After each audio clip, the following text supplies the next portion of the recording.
Welcome to CaughtOffside TV, a transfer exchange show production. I'm your host, Kieron Stewart. We've got a banging show for you today. Genuinely excited about this one, being an Arsenal fan, of course. Joining me, first of all, is former Birmingham, Bolton, Arsenal and England under-21 midfielder. It's Fabrice Muamba. How you doing, Fabrice? I'm good, thank you. Thank you for having me, Kieron. Of course, good to have you here.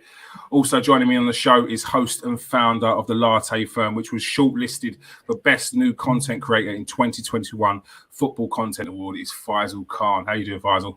I'm really well, Kieron. Thanks for having me on. It's cool. And to round off our excellent panel of guests is freelance sports journalist whose articles are featured in the Times, 442 and the Guardian, to name a few. It's Freddie Paxton. How you doing, Freddie? Very well, thank you. Pleasure to be here. Thanks for having me. Right, let's get to it.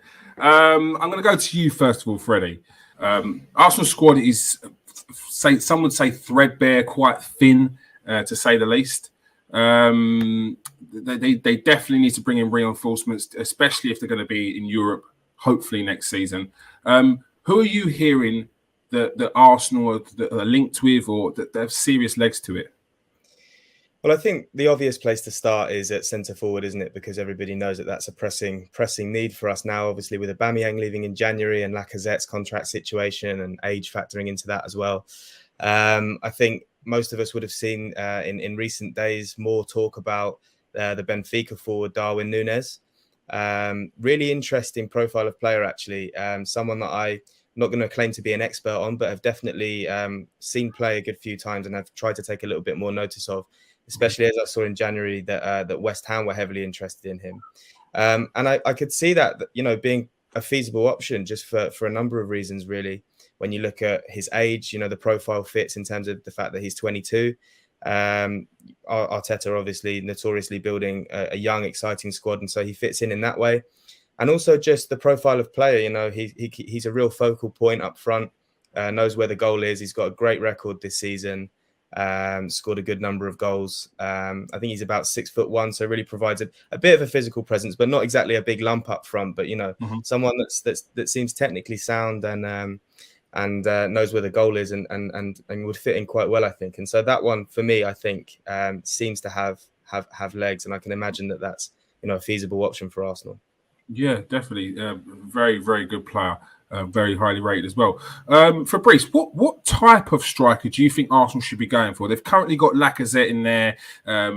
It's good on the ball at the moment. He's not the goal-scoring, free-scoring striker that we thought we would potentially have. But the job that he's doing now is actually his goal contributions are up there. Like with ratios, it's like I think it's 1 in 2 for his goal contributions.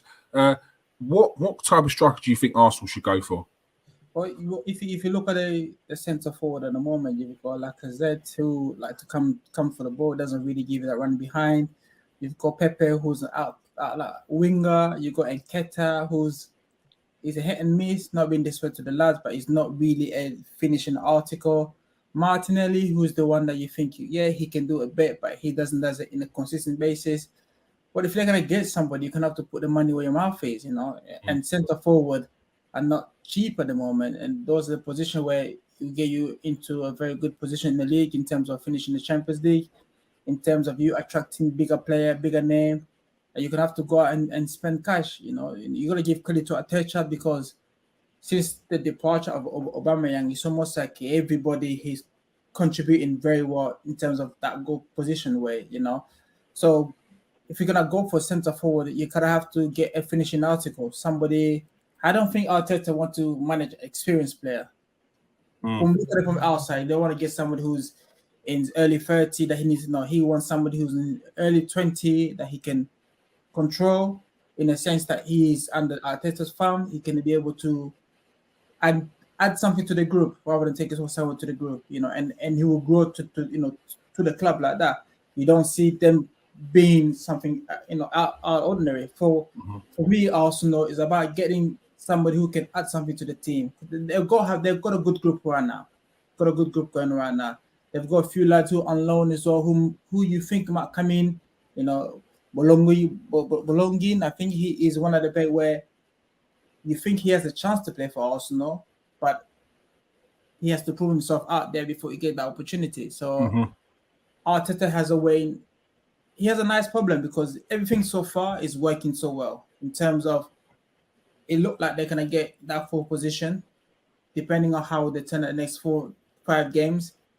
But everything everything seemed like it's going in the right direction. So an experienced centre forward who is not too old in his early mid 20, 25, 26 would be a great addition for Arsenal squad. Yeah, I know what you mean. Faisal, some would say Arsenal need more than one striker. Do you think it's a case of big man, little man, one pacey, one a bit of a brute, or what do you think Arsenal need to bring in up front? Yeah, you're right. I think we lack depth up top. When you look at Lacazette as our main forward, he's not the most prolific goal scorer. He's doing well in terms of dropping deep and allowing the wide players to make those runs in behind. And Emil Smith-Rowe talked about him being a leader in the dressing room, which is important when you've got such a young profile of squad. In terms of incomings, I think the chaps have already mentioned it. We need to get that elite number 9, someone who's going to elevate this team to the level that we want to be, that prolific goal scorer in front of goal, who can link up play. I'm talking someone like a Van Persie, a prime Van Persie, in his last sort of 2 years, last year with Arsenal, first year with United. So that sort of ability, that sort of caliber. But I think we do need variance. I think to have someone quick, pacey, who loves running in behind, playing on the shoulder of the centre back, options, depth, really, really important if you want to compete for those top 4 places again, and if you want to go for the biggest title. So I think progress would be the main man, and he's going to be expensive. But I think having 1 or 2 additional strikers as options, because look, let's face it, Fabrice has said Nketiah is not quite there. I've got a personal feeling on Nketiah. I don't think he should be at Arsenal. Balogun looks raw, looks promising, but he's just not quite ready to sort of lead the Arsenal team. And then when you look at Nico Pepe and Martinelli, they're better played out wide. They're not centre forwards for me. So yeah, we definitely need one main man, but maybe 1 or 2 in the wings to come in behind. Yeah, definitely. I know what you mean. Freddie, the guys both spoken about Balogun there. How do Arsenal make sure that with the talent that he's got, that they're not blocking his path, but still making sure that there's a competitive edge in the team, and they're moving forward by bringing in a decent player? Yeah, it's difficult, and it's always difficult with these players because, first of all, if you're going to send them on loan, you have to find absolutely the right loan. You look at what Arsenal tried to do, for example, with Serge Gnabry a few years ago, slightly different, but, tried to give him that experience, sent him to West Brom, couldn't get a game under Tony Pulis, but then a couple of years later, he's flying high in the Bundesliga at Bayern Munich. So you really have to get the loan spot on, and it's quite difficult to do. Again, the club tried to do it with Nketiah before when they sent him to Leeds, and just, he didn't really do much there. Again, Faisal, I agree with you as well. I'm not really sure about Nketiah at Arsenal. But with regard to Balogun, I think, they're trying the same thing. They're trying to give him a bit of exposure, but it's the kind of exposure that they can't really afford to give him at Arsenal at the moment, because we're in a position now where, we're in a seriously good position to potentially get into that top 4 again. And so can you risk giving too many minutes to these young, raw, unproven players? So I think there's a real dilemma come the summer with regard to what they want to do with him. And also the player factors into it as well, because there was a time when actually he was seriously considering leaving the club. And there was all kinds of interest from different teams being touted to maybe want him. But Arteta ultimately managed to convince him to stay. So I'm sure he does have high hopes for Balogun. But it's a really fine line that they're going to have to tread. And as you say, if we're looking for a real, high-profile centre forward to come in this summer, which everybody expects us to sign, it's obviously going to make his path even more unclear. So it's very interesting to see how Arteta approaches that come the new season. Yeah, he's done well with some of the youngsters at the moment, but I mean that centre forward position is just slightly different. It's such an important position. Fabrice, we've seen a togetherness at Arsenal at the moment, which we haven't probably seen it in years. How imperative is it that they make sure that the players that they do bring in don't mess that up at the moment? I think Arteta, being at the club himself, knowing the history of the club, and also being in a club like Man City, see what they've done in terms of their togetherness, how much success they got out of it. And he wants to replicate that with Arsenal. And you can see there's a lot of trade with Arsenal, the way they are together and the way Man City are. There's a lot of trade you can see, And you got to give credit to Arsenal because to Arteta, he, from that first game of the season away to Brentford to where they are now, that's unbelievable achievement. You know, if you recall after the game, people thinking top 4 is out the hand. You know, now they're sitting, you know, 4th in the league with 54 points, with a game in hand behind Chelsea or game in hand behind Liverpool. That conversation wasn't happening come December, you know. But him and his backroom staff, they worked very hard to make sure that. And also, you can see Arteta doesn't mess around. If you're not part of the room, he's happy to let it go. For even him to decide, whatever the situation with Aubameyang, to let Aubameyang go, where you feel like he was the go-to guy. No, he's gone, no problem at all. Thank you very much for your service. Arteta, Lacazette step up in the play, and he's been doing really well. And what I really like is that, you know, how he is getting the best out of Saka. The Argentinian, the number 10 from Real Madrid, what's his name again? Odegaard. Yeah. He looks like they are very, as I said, if you look at the team, look at Arsenal front 4, look at Man City front 4, they're just the same. Man City front 4, they're just more expensive than Arsenal front 4. They have the same height. They're not the tallest. They are flexible in terms of their position, in terms of they don't play as a set position.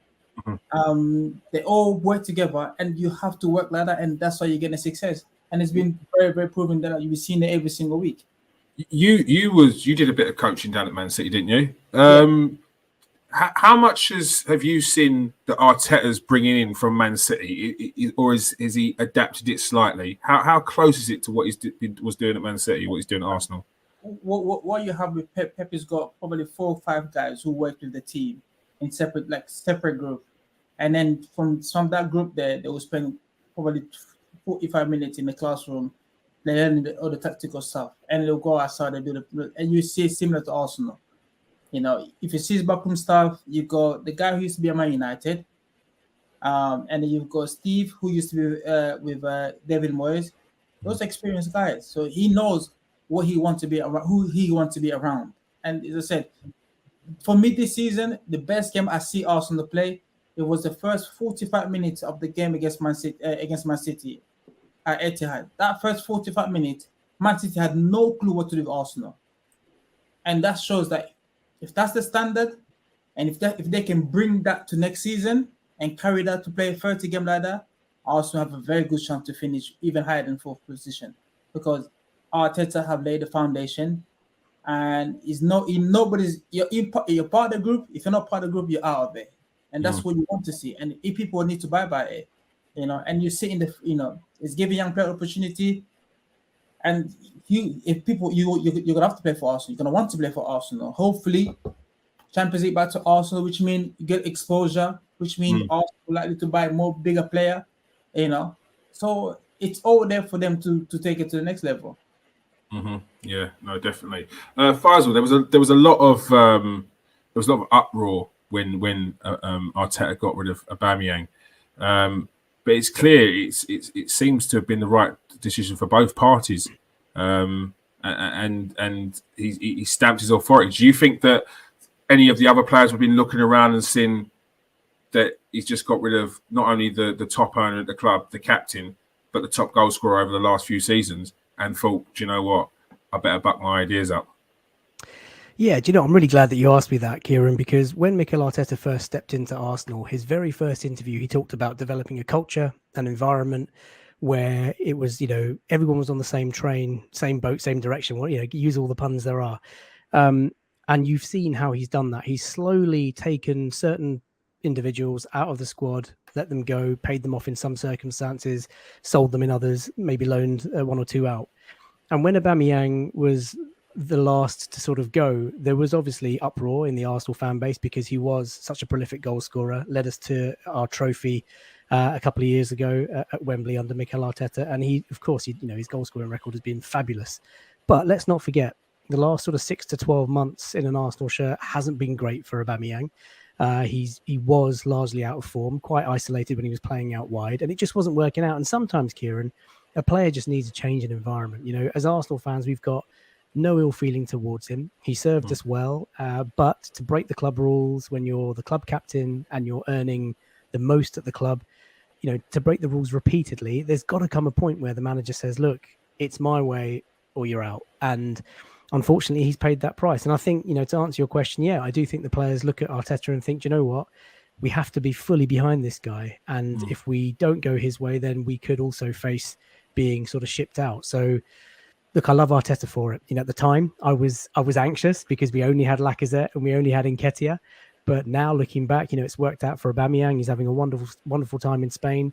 And obviously it's working out for us because we're getting the results and we're scoring goals and creating more opportunities. So sometimes you need that natural break, and hopefully it's going to set us up for a big summer. Faisal, would you agree, is that this Aubameyang situation, we really come to face it straight after signing a new contract? Because I think the drama started the moment he signed his new contract. That's when drama started.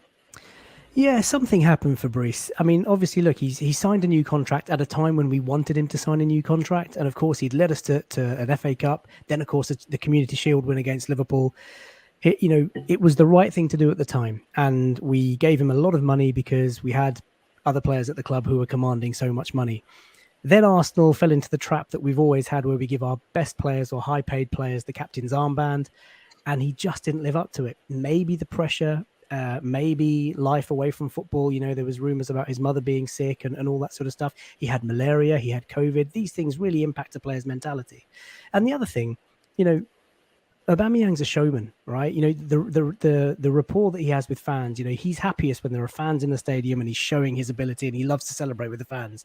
Playing in empty stadiums just wasn't his thing. So I think a number of things just didn't work out for him. Mikel was trying to learn a lot about the squad as well. He was tinkering with the formation. He was playing Aubameyang out wide, playing him up top centrally.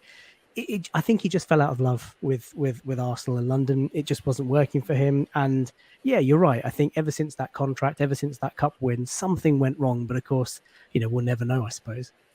Yeah. Freddie, do you think that potentially getting rid of Aubameyang also had an impact on the culture change of the fans as well? Because I've seen a slight shift in that way, because he's not his own fault, but he can be a decisive character where he's quite out there, he's late, and some people say he can be late because he's banging in goals. Some people say he's the captain, he's got to be sticking by it. But I feel like there's been a slight shift. What's your thoughts on it? Yeah, I think the way that it was dealt with by the club, although somewhat controversial, I think, look, Arsenal fans for many years have witnessed managers that a lot of us thought, especially like Wenger's later years and, the Emery era after that, where players got away with too much. Maybe there was a lack of discipline around the club. Maybe there was, not enough kind of pride in who they should be representing, or that feeling of playing for Arsenal. And so the way that that Arteta's dealt with the Aubameyang situation, I think it filled people. Okay, it wasn't ideal to have that all happening so publicly, but there was this kind of feeling like this guy really does care about the standard that he's setting at the club. As Fabrice and Faisal have said already, if you're not on board with it, then you're out. And it kind of creates this feeling. It's like this siege mentality. It's almost like us against the world, we're building something here. There's a project. If you're not going to fully buy into it, we don't want you here. And those who do fully buy into it can stay and hopefully enjoy the fruits of our labor. And that's what's happening. And I think, Arsenal fans were looking at the squad at the end of the January window thinking this is a huge risk because we're now very thin. We've lost a very experienced player and it's all happened very publicly. But if we can get by to the summer and somehow get in the Champions League and, the team show that they really want it, this could be something special, and that could look like a real masterstroke. And that's kind of what's happening. Now the team are playing really well. We're on the way, hopefully, to a fourth place finish. I really don't want to jinx it, but, are doing really well. Right. I'm really two now. Yeah, and the players are really buying into it, and you can see that they're all very together. Again, it's what you guys have touched upon. Not really seen an Arsenal squad like this in a long, long time, where they all seem so united, and obviously that then rubs off on the fans as well. So at the moment, it's looking like the right decision was made, and again, fingers crossed that we're still saying the same thing come the end of May. But Kieron, I'll tell you something else, man. The criticism we're getting for celebrating wins and celebrating goals and all that sort of jazz. I was going to come on to that, yeah. Sorry, man, but no, it's good.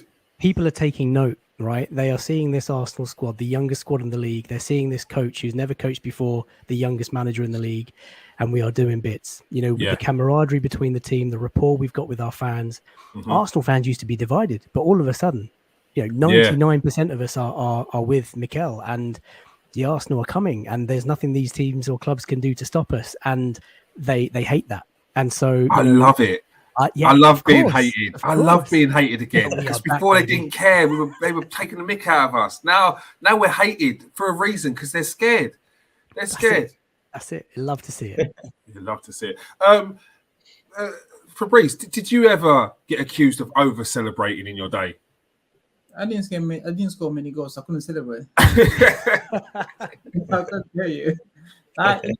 When you're in that moment where a lot of things against you, and things turn around and things have to go for you, you have to enjoy it, because that's why they will play the game for. You have to enjoy the success because you work hard for it. Because people out there, they want you to fail.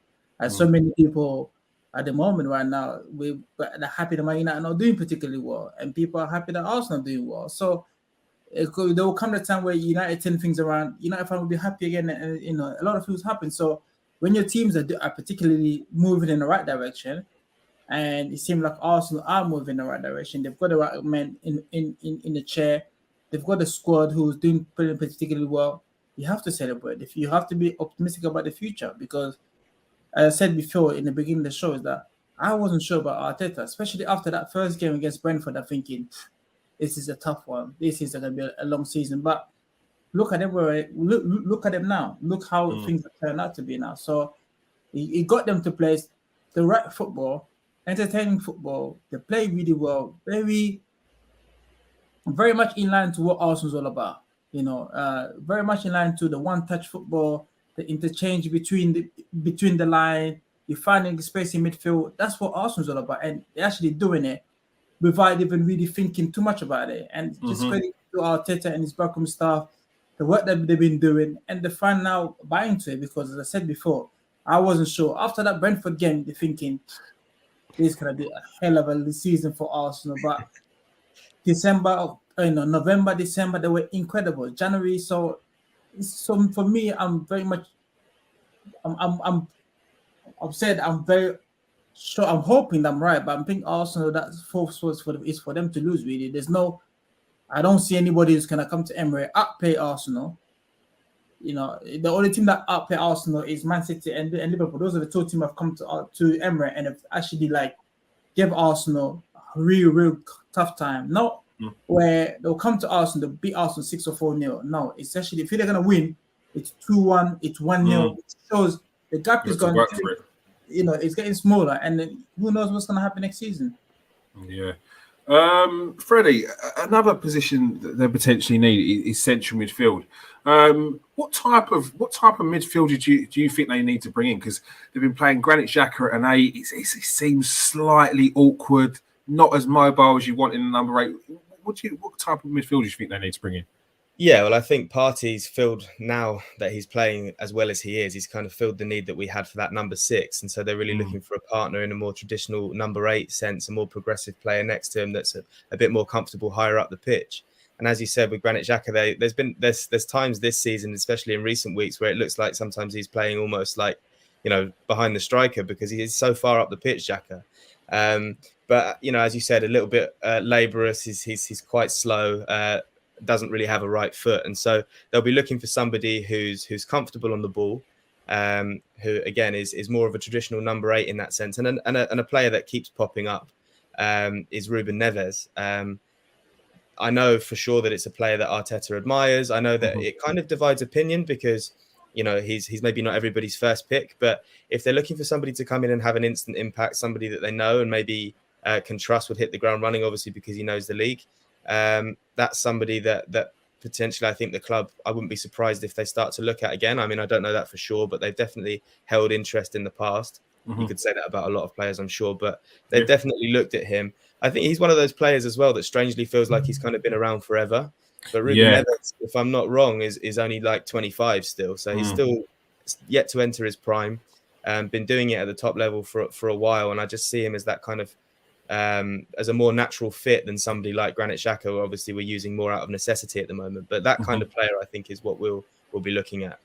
Yeah, Faisal, I've seen there's been links with Reuben Neves. There's been links with Yuri Tillemans. Any of those two, or have you got your eye on another player? I like both players. I'm not sure Reuben Neves is the player that will take Arsenal to the level where we want to be. I think he's very much a mid-table sort of Premier League player. He's a good player, but I just don't think he's that class of player that we need. I like Yuri Tillemans. I think defensively he can switch off. He's been guilty of that at Leicester. If we're talking gambles, I like Houssem at Lyon. I know that ship has come and gone, but I think he's a fabulous player. And I know he has this sort of off the pitch mood, temperament issues, but on the ball, beautiful. Breaks the lines beautifully. Very, very able with both feet. A lovely finesse about him. Likes to score goals. Top player. And I think if he's looking to prove himself, maybe Arsenal could be the club for him. But if we're looking more sort of close to home, if you've got big money, Jude Bellingham should be there. Declan Rice. These are the creme de la creme. I like Jude Conor Bellingham, Gallagher perfect. as well at Conor Palace. Gallagher. I know he's on loan from Chelsea, but look, Chelsea can't play all these players and they might have to sell, right? So there's lots of players out there. I think it all comes down to the key sort of facts that Fabrice and Freddie have both mentioned. Arteta's building this squad with a particular profile of player. So the player needs to come in and almost pass an interview. He needs to be part of the culture. He needs to embrace what Arteta's building. He needs to want to play for the badge, as it were. So, I mean, look, I've got all my faith with him, but those would be some of my picks. I think for me, I'll go. I mean, this is a hard one. Regardless of what happened to Chelsea, I think I'll go for Gallagher. I've seen the guy. I've seen Quality, him. I've seen him on Monday against Man City. It was absolutely exceptional. You're like, how Chelsea let this guy go on loan? I don't understand that idea. It's ridiculous. But he put himself out there. He's everywhere in the pitch. Put his foot in. His timing, in terms of his timing in the box, he's up there. He's definitely up there. So, and I don't know how long his contract is with Chelsea, but I think you're gonna have to ask the question at some point because he's already had 2 seasons playing in the Premier League. With West Brom, Norwich, and now he's a Palace who's playing week in, week out. And if a club like Arsenal come knocking and say, listen, if Chelsea's not giving you the contract, we'll give you the contract. And you're gonna play for a team in London as well. It's a win-win situation.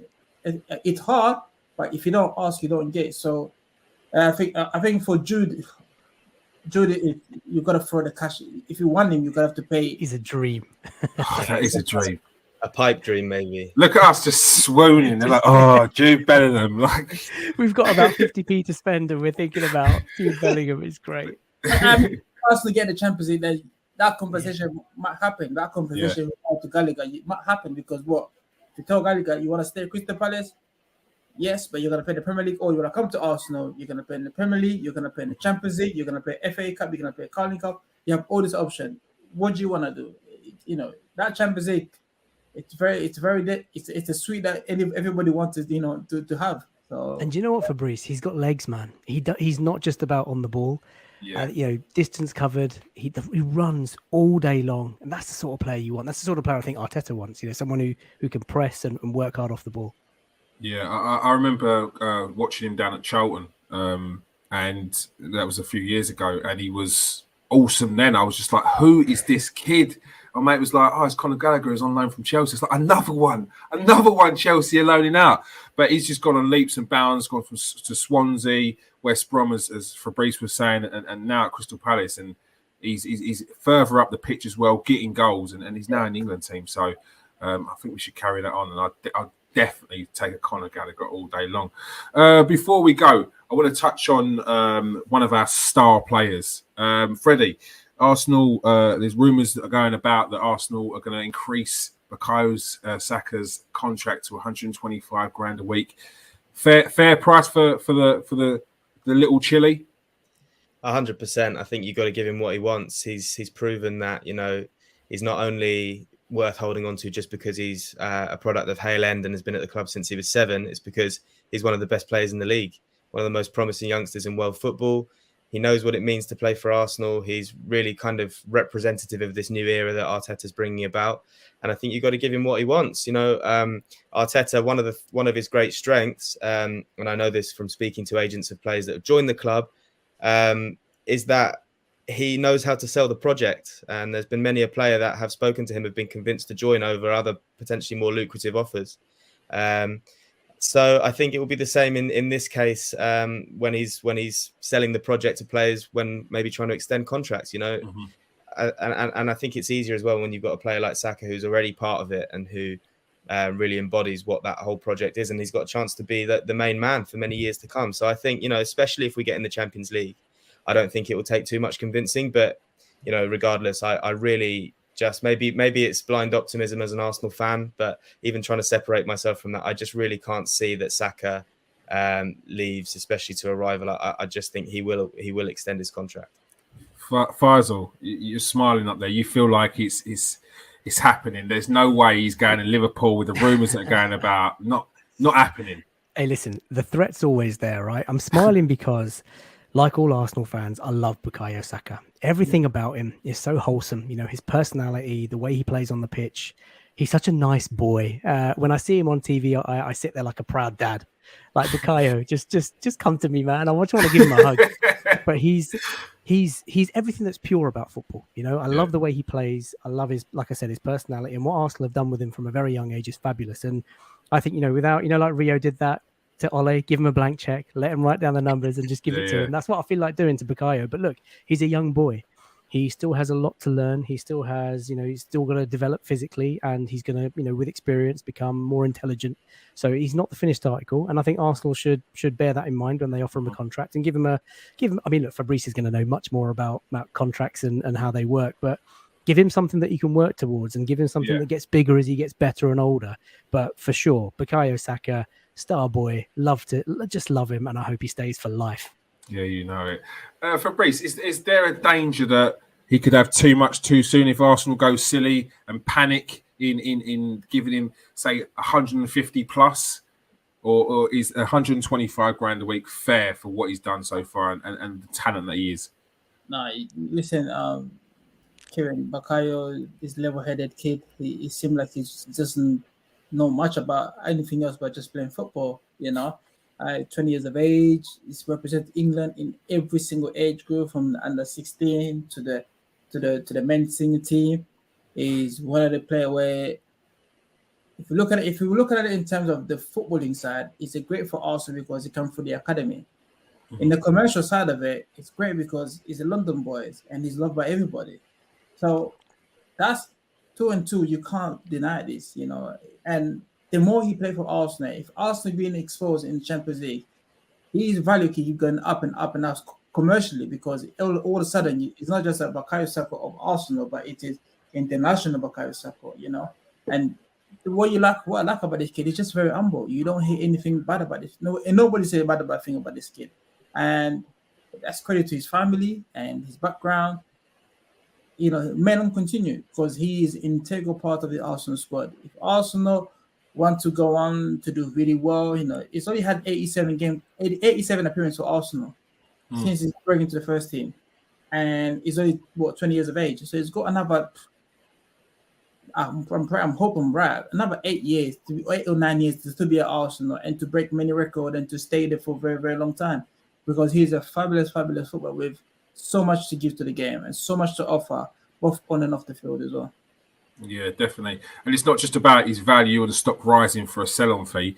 It's potentially about his value and stock rising to lure in other big players as well that want to play with Saka as well. So it's not just about getting money for him, people. Stay away. All right? All right. On that note, that is all we have time for. I've had fun, quality show. Really enjoyed it tonight. Thank you very much for joining us, Fabrice. Appreciate that, big man. Thank you very much. No, of course. Thank you very much for joining us, Freddie. Thanks for having me. It was a pleasure. No, quality. And thank you very much for joining us, Faisal. Always, man. Always a pleasure. And Fabrice, very nice to meet you. Nice to meet you guys. Nice to meet you, Freddie. Great to meet you, Fabrice, yeah. All right. Make sure you smash that like and subscribe button. Make sure you go and follow CaughtOffside TV, and make sure you follow KS1 TV. Peace out, people, and stay.